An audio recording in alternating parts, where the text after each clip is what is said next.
And finally he says, cut it down.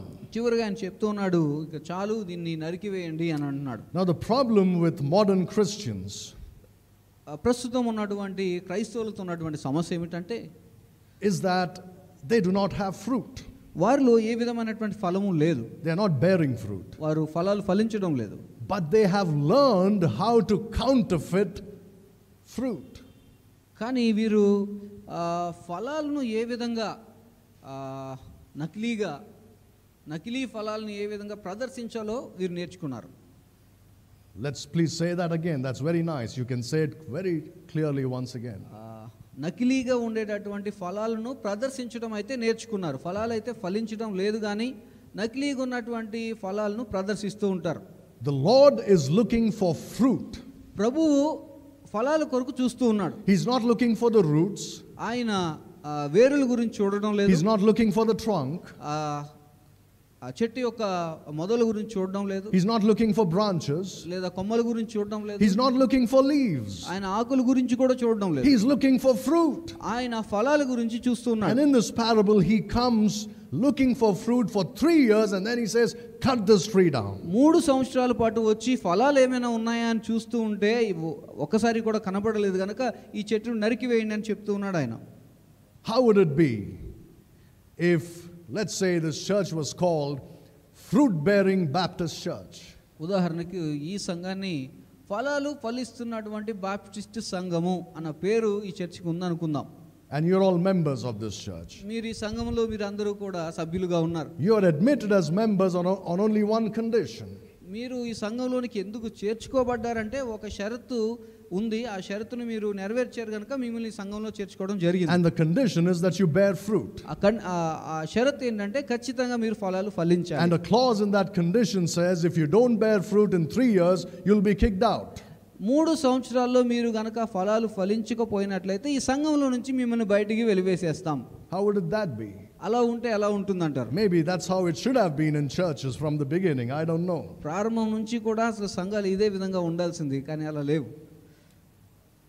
No fruit in 3 years on that tree. 3 సంవత్సరాల పాటు ఆ చెట్టుకి ఏ విధమైన ఫలము లేదు. You understand that the Lord has a limit to his patience. దేవుడు కూడా ఆయన యొక్క సహనానికి కూడా పరిమితులు ఉన్నాయి. Yes, he is very patient. He is very long suffering. అవును, ఆయన చాలా దీర్ఘశాంతం కలిగినటువంటి వాడు, సహనంతో ఓర్పుతో ఎదురు చూసేటువంటి వాడు. Yes, it is true that he never gives us what we deserve. మనం దేన్ని పొందుకోవడానికి అర్హులమో ఆయన దానిని మనకి ఇవ్వడు. That is his mercy. అదేమిటంటే అది ఆయన కనికరం. He gives us more than what we deserve. మనము పొందుకోదగిన దానికంటే ఎక్కువే ఆయన మనకు అనుగ్రహిస్తూ ఉన్నాడు. We give us what we don't deserve. That's his grace. మనకి ఏదైతే దేన్ని పొందుకోవడానికి మనం యోగ్యులము కాదో దాన్ని కూడా ఆయన మనకి ఇస్తున్నాడు. అది ఆయన కృప.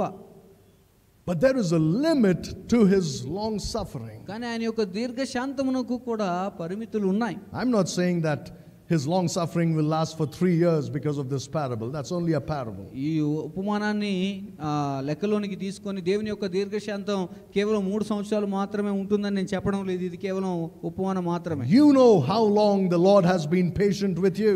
వ్యక్తిగతంగా మీకు తెలుసు దేవుడు మీ విషయంలో ఎంత దీర్ఘశాంతం కలిగి సహనంతో మీ విషయంలో దేవుడు వ్యవహరిస్తున్నాడు అని. I know how long the Lord had been patient with me. అదే విధంగా నాకు కూడా తెలుసు దేవుడు ఎంతగా నన్ను సహిస్తూ ఉన్నాడో, నా విషయంలో దీర్ఘశాంతం కలిగి. And he will do everything he can to help us to bear fruit. ఆయన మనము ఫలాలు ఫలించడానికి సాధ్యమైన విధంగా ఆయన మనకు సహాయపడుతూనే ఉన్నాడు అన్ని విషయాల్లో. He digs around us and he puts the manure there for us to get health.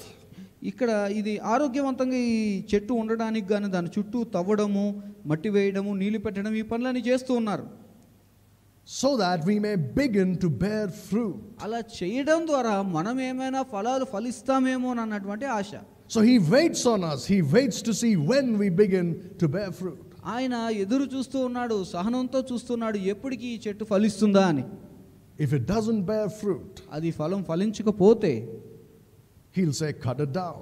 ఆయన అంటాడు, ఈ చెట్టుని ఇంకా నరికివేయండి. Well, one thing we have to be thankful for. కానీ ఒక విషయంలో మనం దేవునికి కృతజ్ఞతలు చెల్లించాలి. As far as born again Christians are concerned, కానీ తిరిగి జన్మించినటువంటి క్రైస్తవులుగా ఉన్నటువంటి మనము our cutting down is not losing salvation. ఈ చెట్టును నరికి వేయడం అంటే దాని అర్థం మనం మన రక్షణను కోల్పోతామని కాదు. One of the most damnable